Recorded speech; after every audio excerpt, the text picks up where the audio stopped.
Who are the women who have to consider freezing their eggs? Broadly speaking, they can be divided into three groups.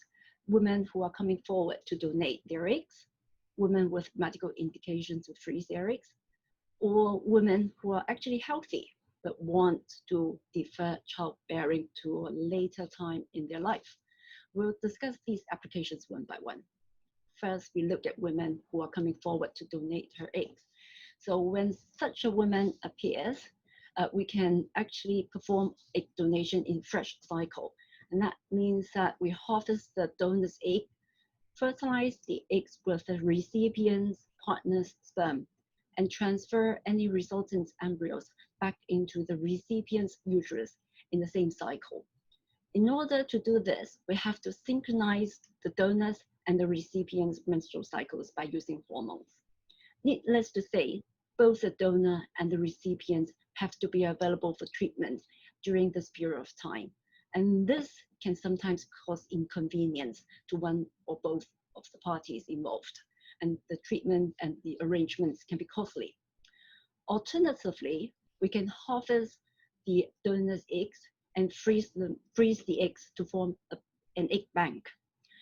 There's an additional advantage with such an arrangement because we can quarantine the eggs for half a year, retest the donor for any presence of infectious diseases before releasing the eggs for use by any potential recipients. And when after a number of egg donors have donated their eggs to the egg bank, we have a list of donors. And when a recipient comes along, she can actually get more choices in selecting a donor. She can also choose to come back to have embryo transfer at the time that is most convenient for her. All these measures can potentially reduce the cost of the whole oocyte donation program. In fact, this logistic is in place for most of the egg banks nowadays in the world. The second group of women who have to consider egg freezing are the women with medical indications.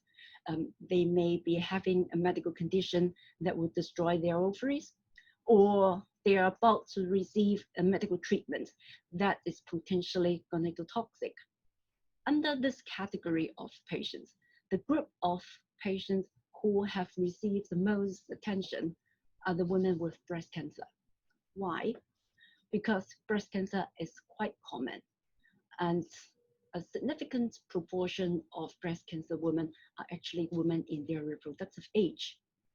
When breast cancer happens in young women, they are usually invasive, and that means that they will have to consider the use of systemic chemotherapy.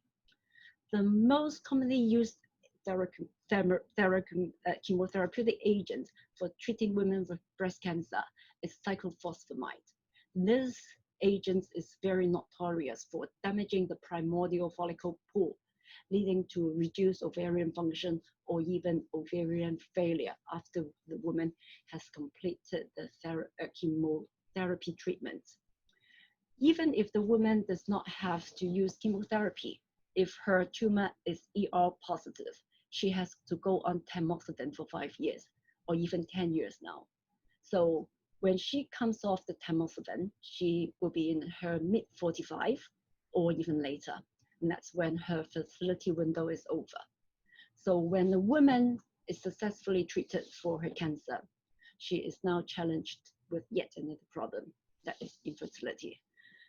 Therefore, many professional organizations, such as the American Society of Clinical Oncology, have issued guidelines for their members, asking them to discuss with the patients the probability of ovarian failure after chemotherapy treatment and the possibility of freezing their eggs before they go on this kind of treatment.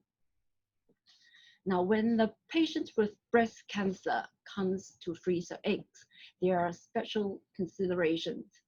The first concern that we have is the high estrogen level as a result of multifollicular growth secondary to the ovarian stimulation.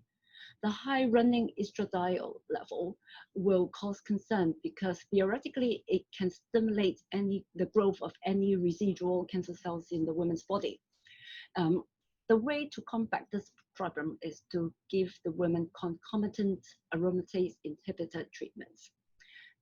Usually we use an agent letrozole nowadays. This drug can reduce the estrogen level during the course of ovarian stimulation. And when we are triggering egg maturation, we use GnRH analog. It can help to decrease the estrogen level on the day of the egg retrieval. And it can also result in a faster drop of estrogen level in the subsequent days. With this protocol in place, it has been proven that ovarian stimulation to freeze a woman's egg is safe, even for women with breast cancer. The second problem we have during managing patients with breast cancer is with the time limitation we have. There is only a gap of between 4 to 6 weeks between a histological confirmation of the disease to the commencement of chemotherapy. A woman may need some time to think about whether she wants to freeze her egg. So when she has finally made up her mind, she might have already missed her period, and she has to wait for another 3 weeks before we can start the ovarian stimulation.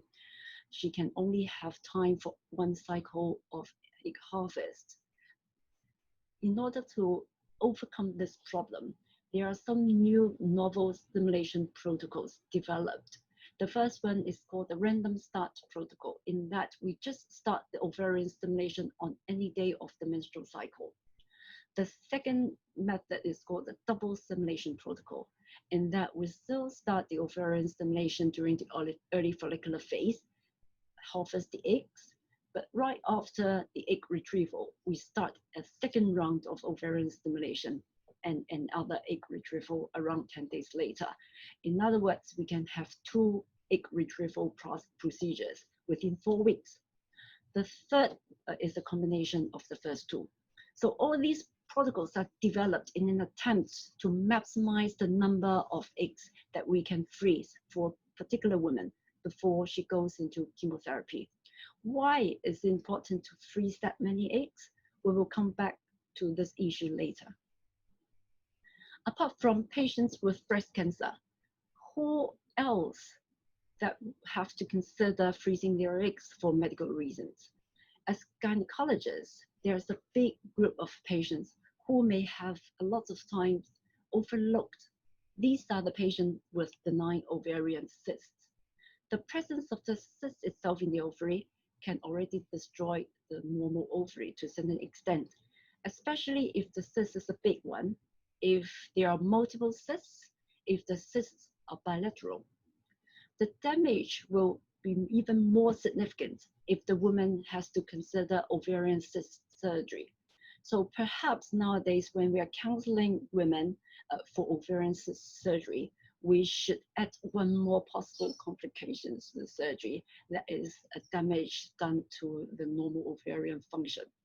And we have to discuss with the woman what is her fertility plan after the surgery. If she does not have the immediate desire to start her family, maybe we should monitor her ovarian function and talk to her about the option of freezing her eggs if there is any evidence that her ovarian function is compromised. The same argument exists when we are counseling patients who are about to undergo self-injectomy surgery. Right, so we come to the last group of patients who are considering egg freezing because they want to defer childbearing. We call this social freezing or elective freezing. This is a group of women who have sparkled a lot of debate amongst the ethicists.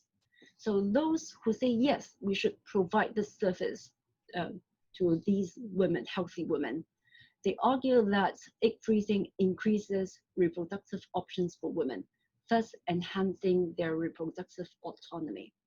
Egg freezing can prevent untreatable infertility in the future, and it can promote social justice.